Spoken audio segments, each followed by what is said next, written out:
The scent of sawdust is what I think I'll remember most about this chapter of my life, not the cloying smell of leather from his office chairs, or the sterile, recycled air of the conference rooms where our future was dismantled by men in better suits than mine.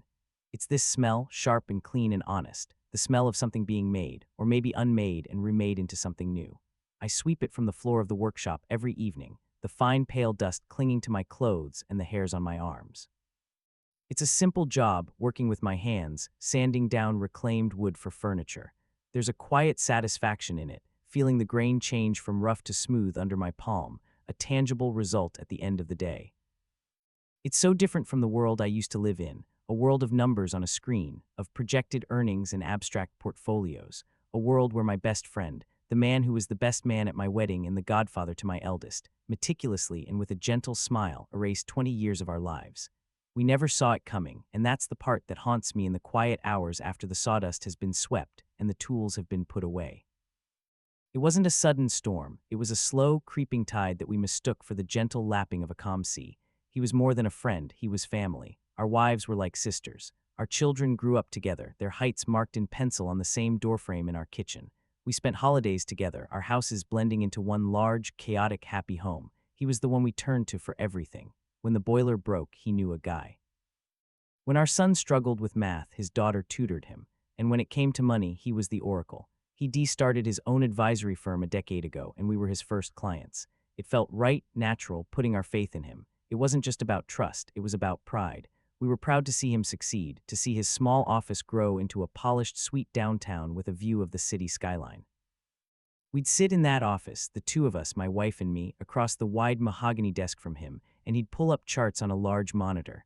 The lines always went up. He spoke a language of security, of prudence. He talked about diversification, about long-term growth, about building a legacy for our children. He made us feel smart, responsible. He would use terms like investments and risk management not to intimidate us, but to reassure us, to make us feel like we were active participants in securing our own bright future. He explained the importance of life insurance, not as a morbid thought, but as an act of profound love for our family. We lapped it up. It felt like we were building a fortress brick by financial brick, with our best friend as the architect. I remember one evening, years ago, sitting on our back deck. The smell of charcoal from the grill, the sound of the kids laughing as they chased fireflies in the twilight. He and I were drinking a beer, watching the sky turn from orange to purple. He put his hand on my shoulder, his expression earnest. He told me he was honored that we trusted him with our future. He said he would guard it as if it were his own. I believed him. I believed every word. The idea that he could be anything other than what he seemed was as unthinkable as the sun rising in the west. The betrayal wasn't in a single act, but in 1,000 small, invisible ones that accumulated over years.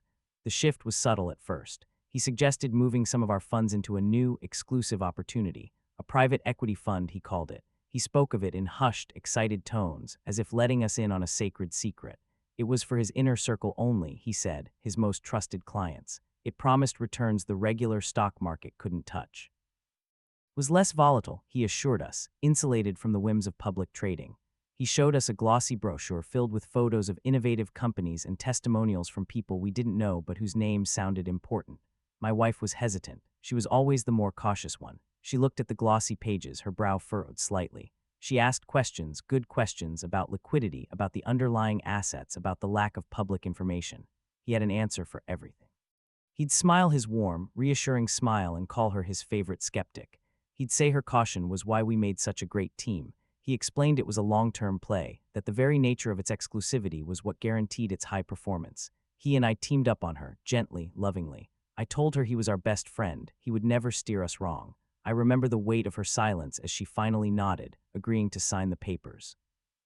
In that moment, I chose my friend's confidence over my wife's intuition. That was the first real crack in our foundation, long before the money was gone. For a few years, everything seemed incredible. The statements he sent showed fantastic growth.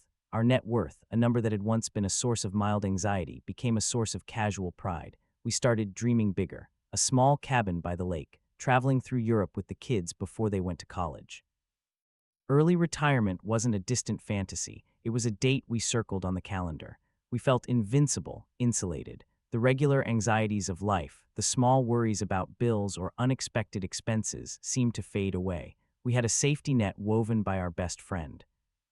He would sometimes talk about the concept of passive income, the idea of our money working for us, and it felt like we had achieved this magical state, a quiet hum of prosperity that ran underneath our daily lives, ensuring everything was and always would be okay. The first tremor was almost imperceptible. A quarterly statement was a week late. When I called, he was apologetic, blaming a new software system they were implementing.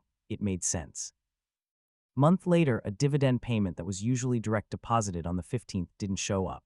I texted him. He replied a day later, again with a plausible excuse, some sort of clearinghouse delay affecting a whole batch of payments. He said he'd look into it and not to worry. The money appeared a few days after that, but a seed of unease had been planted. My wife felt it more acutely. She started asking to see the raw data, the actual brokerage statements behind his polished. I felt a prickle of annoyance, a defensive loyalty to my friend. I told her she was being paranoid, that he was a professional, that we were insulting him by questioning his work. We had a quiet, tense argument about it one night, the kind of argument that ends not with a resolution, but with a tired retreat into separate silences. I slept on the couch that night, telling myself it was to give her space, but really it was because I couldn't bear the weight of her doubt, a doubt that was starting to echo in a small, terrified part of my own mind. I pushed it down. I chose to believe. It was easier.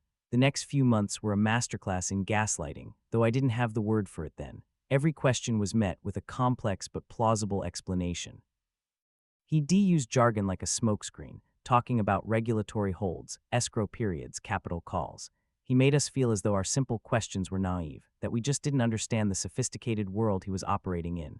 He even suggested we all go on a vacation together, just like old times, to get away from the stress. Looking back, I see the frantic brilliance of it all.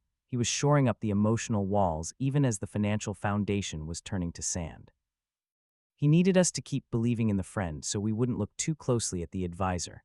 The big crack, the one that shattered the whole facade, came in a plain white envelope from a bank we didn't use. It was addressed to both me and my wife. I opened it casually, thinking it was just junk mail. It was a notice of default on a home equity line of credit, a line of credit for a very large sum of money. I stared at the paper, the numbers blurring. My heart started to pound a sick, heavy rhythm against my ribs. We had never taken out a second mortgage. Our house was nearly paid off. It was the bedrock of our financial lives. I called the bank, my hand trembling so badly I could barely press the numbers. The voice on the other end was polite, professional, and utterly devastating. She confirmed the loan was real. She confirmed the signatures were ours, or at least perfect forgeries. She confirmed the funds had been wired out months ago to a corporate account, an account I didn't recognize. I hung up the phone and felt the blood drain from my face.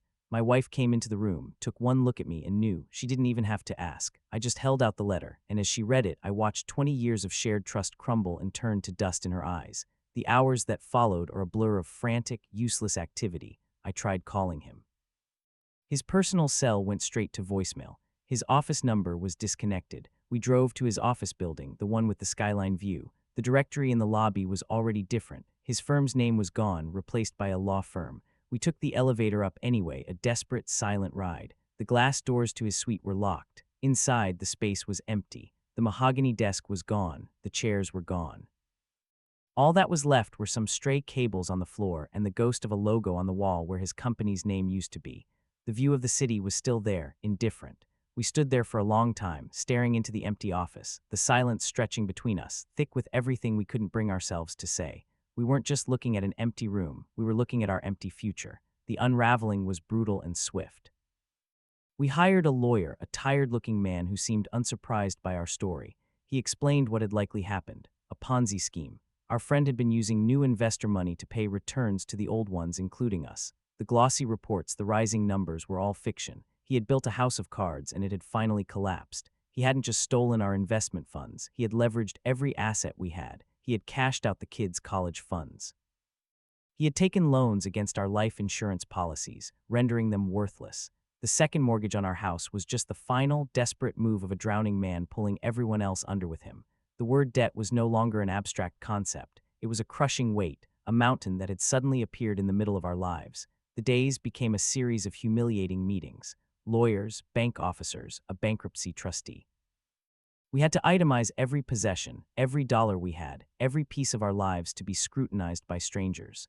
The fortress we thought we had built was a sham. There were no bricks, no safety nets. There was only the gaping hole where our life used to be. Selling the house was the hardest part. The movers came on a gray, drizzly morning. They worked quickly, efficiently, wrapping our memories in brown paper and loading them onto a truck. I watched them take the doorframe from the kitchen, the one with the pencil marks tracking our children's growth. My wife had fought to keep it, but it was part of the house, and the house was no longer ours. Each box that left felt like a part of me being amputated. This was the home where we had brought our babies back from the hospital, where we had hosted birthday parties and Thanksgiving dinners, where we had lived our lives.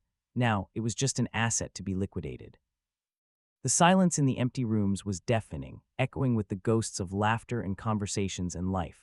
Our marriage didn't survive the demolition. The financial loss was devastating, but it was the betrayal of trust that was fatal. Not just his betrayal of us, but my betrayal of my wife's intuition. She never said, "I told you so," not once. She didn't have to. It was there in her eyes every time she looked at me, a deep, weary sadness.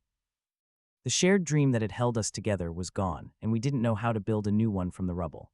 The conversations became logistical, practical, where the kids would stay, who would get the one car we had left. It was a quiet, heartbreaking process of disentangling two lives that had been woven together for 2 decades. There was no shouting, no final dramatic fight, just a slow, mutual letting go, an admission that what we had was broken beyond repair. He was caught, eventually.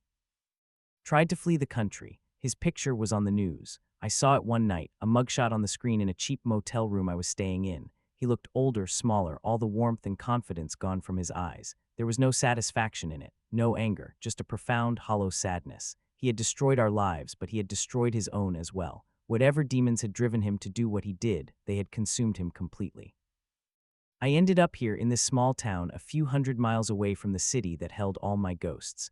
I rent a small room above this workshop. It's not much, but it's mine. The walls are thin and the floorboards creak. At night, I can hear the train rumbling past a few blocks away. In the beginning, the quiet was the hardest part. It gave my thoughts too much room to roam, to circle the drain of what-ifs and if-onlys.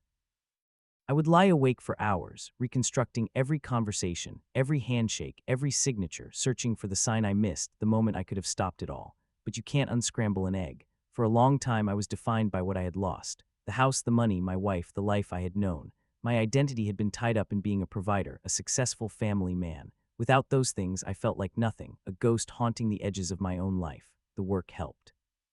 The physical exhaustion at the end of the day left less energy for regret.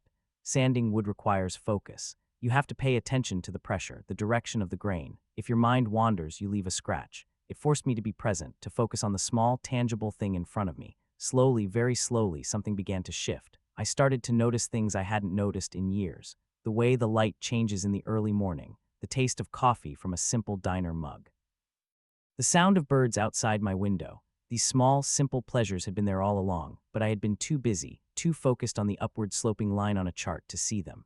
I started talking to my kids again, really talking. Not about their grades or their futures, but about their day, their friends, the music they were listening to. I couldn't buy them things anymore, so I gave them my time, my full attention. We'd go for walks in the park, or I'd help them with a school project. Our relationship, which had become strained and distant during the crisis, started to heal. It was different, more honest. I wasn't the infallible provider anymore. I was just their dad, flawed and human, and they loved me anyway. I had to learn how to live on a strict budget. At first, it was humiliating. Counting every dollar, choosing the generic brand at the grocery store, patching old clothes instead of buying new ones. But over time, it became a kind of freedom.